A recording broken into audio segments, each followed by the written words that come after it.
Bonjour, aujourd'hui je vous propose de réaliser un hurloup d'après l'œuvre de Jean Dubuffet, artiste du XXe siècle qui était peintre, sculpteur et plasticien.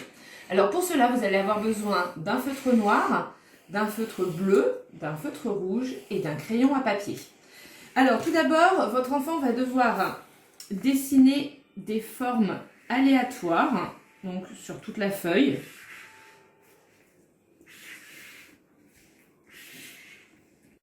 Donc, du coup, voici le résultat que ça va vous donner. Donc, c'est différentes petites cases qu'on va remplir sous forme de jeu.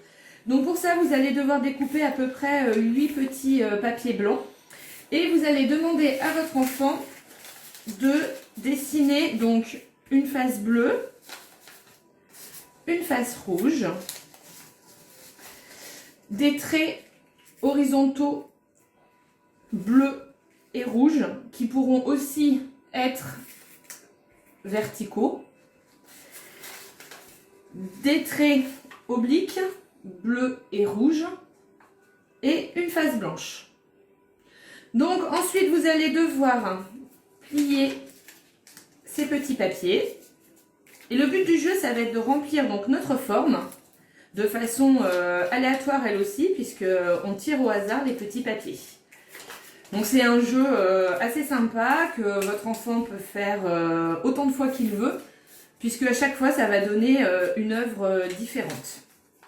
Alors le crayon papier il va servir pour la face blanche, puisque quand votre enfant va choisir la case qu'il veut remplir, s'il tombe sur le carré blanc, on met une petite croix pour éviter de la rechoisir par la suite. Donc, pour ma première case, par exemple pour celle-ci, je vais piocher au hasard, sans regarder, et j'ouvre mon premier papier. Donc, il s'agit de colorier ma case en rouge. Et vous continuez donc ainsi pour chaque case. Donc, ma deuxième case. Ah, donc justement, carré blanc. Donc là, je mets une petite croix légère au crayon papier que je pourrais effacer par la suite pour dire que celle-là est utilisée et que je ne la rechoisisse plus. Alors pour celle-là, traits horizontaux ou verticaux, donc l'enfant peut choisir. Moi je vais les faire horizontaux.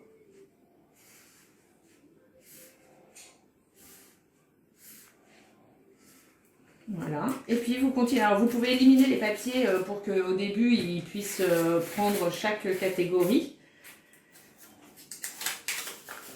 Mes traits obliques bleus pour la quatrième case.